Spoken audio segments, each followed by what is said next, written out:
Y ahora que sabemos un poco de qué grupo podemos estar hablando, de qué grupo de patologías podemos estar hablando, es importante que sepamos qué podemos hacer nosotros en nuestras consultas para sospechar o confirmar nuestra sospecha de que hay una alteración neurológica en el paciente.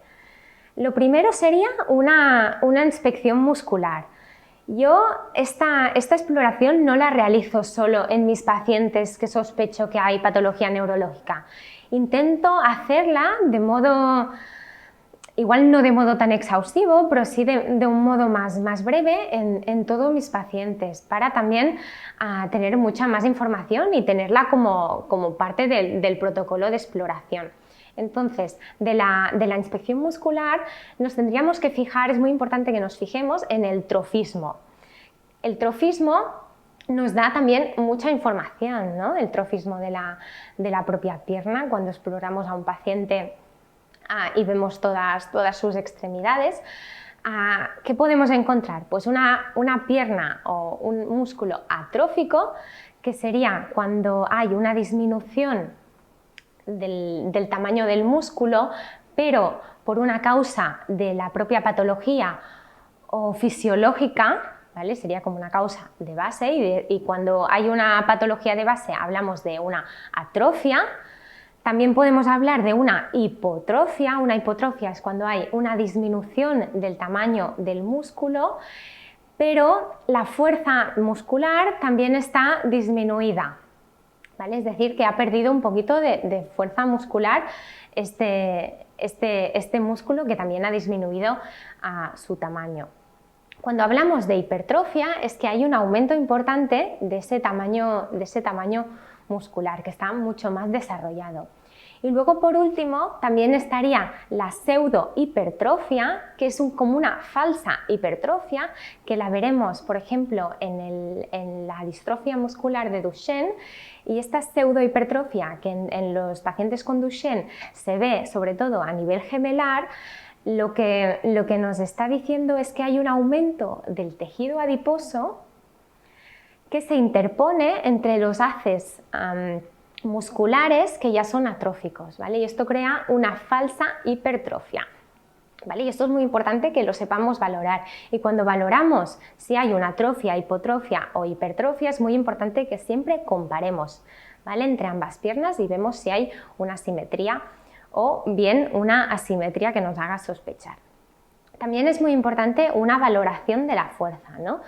Tenemos que valorar la contracción muscular, tanto activa como pasiva, y también muy importante valorar la fatigabilidad, que esto no lo vemos tanto, no estamos tan acostumbrados en hacerlo, pero también es muy importante esta fatigabilidad de a veces una contracción máxima de 5 o 10 segundos y también compararlo para ver lo que aguanta este músculo en contracción máxima, y esto también nos da mucha información sobre la fuerza.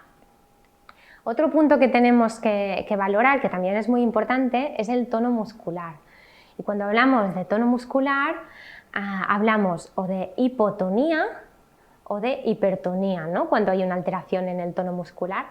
Cuando hablamos de hipotonía, pues claramente es una disminución de ese tono muscular, y muchas veces cuando lo vemos en bebés, en recién nacidos, es el típico bebé que parece una muñeca de trapo, que tiene flacidez puramente y que no tiene ni control cefálico ni control propiamente de su cuerpo. Por eso es la típica imagen de bebé como una muñeca de trapo. Y cuando hablamos de hipertonía, estamos hablando de este aumento de tono muscular. Muchas veces nos pensamos que una hipertonía es lo mismo que una espasticidad, y realmente no es exactamente lo mismo. Podríamos definir 3 tipos principales de hipertonía. Uno sería la paratonía, que sería cuando hay una incapacidad de relajar este músculo, eso se llama paratonía. Cuando hay una rigidez es que el músculo está en una tensión máxima, es decir, en una contracción máxima todo el tiempo. Y luego está la espasticidad, que es que un músculo está permanentemente contraído. Pero no es lo mismo exactamente espasticidad que hipertonía, y eso también debemos de tenerlo claro, ¿no? Que la Espasticidad es un tipo de hipertonía, que muchas veces se usa la palabra indistintamente y no es exactamente lo mismo. También es muy importante que en consulta, y esto lo podemos ver en cualquier niño, que miremos la coordinación, como con la prueba del dedo nariz, tanto con los ojos abiertos, con los ojos cerrados sobre todo, y la prueba del talón rodilla, ¿vale? Para ver la coordinación y el equilibrio de los pacientes. Y sobre todo la marcha, ¿no? Cuando vemos la marcha nos da muchísima información y es de las partes más importantes.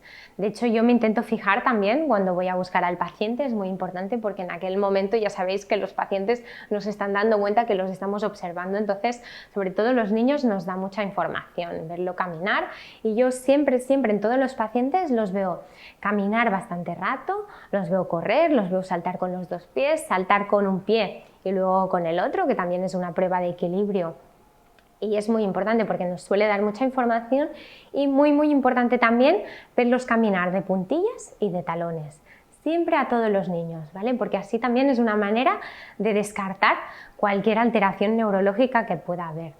Y si podéis, también es muy interesante hacerlos sentar en el suelo y levantar, ¿vale? Y luego os explicaré por qué, pero también nos da mucha información de cómo lo hacen y con qué maniobras de adaptación lo realizan para muchas veces ir más rápido.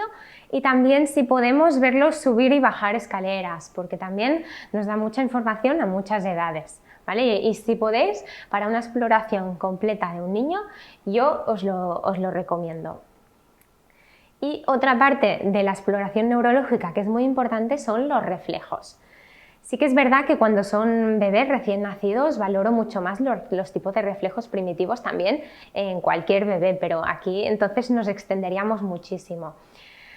Los reflejos que suelo valorar en una exploración neurológica sería el reflejo aquileo, el reflejo rotuliano y el reflejo de Babinski. Estos tres para mí son los más importantes y los que hay que valorar siempre cuando hay sospecha de que pueda haber alguna alteración neurológica.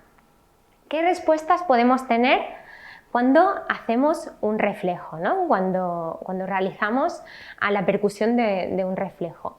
Pues bien, podemos obtener una arreflexia, que es que no hay ninguna respuesta a nuestro reflejo, no hay absolutamente respuesta, o bien una hiporreflexia, que la reflexia es muy poca, está disminuida, es una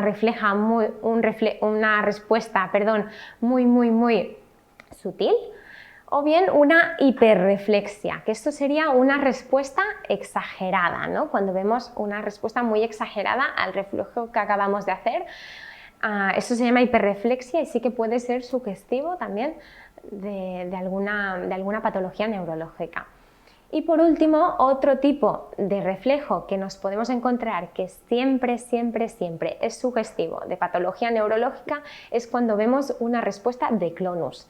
¿Qué es el clonus? Pues cuando hay movimientos involuntarios, de contracciones involuntarias y rítmicas, suelen ser rítmicas al hacer un reflejo, que el paciente veis que no puede controlar y que son normalmente son contracciones rítmicas, y esto nos tiene que hacer sospechar siempre y hacer derivar siempre a nuestro paciente a un neuropediatra cuando observemos un clonus. Y a veces no es solo cuando hacemos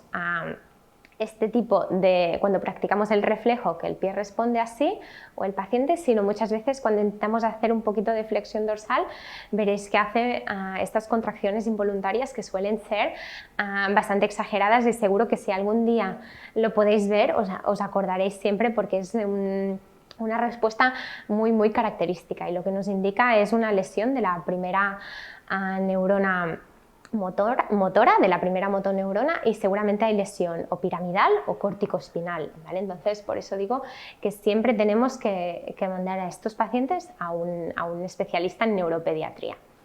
El reflejo de Babinski es muy importante, pero todos ya lo conoceréis, ¿vale? Es cuando hacemos este estímulo plantar. Se considera que es normal que sea positivo entre los 6 meses y los 2 años de edad. Más de 2 años, si es patológico, también hay que derivar a un neuropediatra. Y como sabéis, una respuesta positiva sería esta extensión del dedo gordo y los dedos en abanico. En cambio, un Babinski negativo, que sería lo normal, sería hacer la flexión de los dedos. Y como ya os he comentado, es muy importante siempre la simetría y que podamos comparar entre una pierna y otra, entre el lado izquierdo y el lado derecho, y que esto muchas veces nos da mucha información que también es importante. Y lo que os decía, de siempre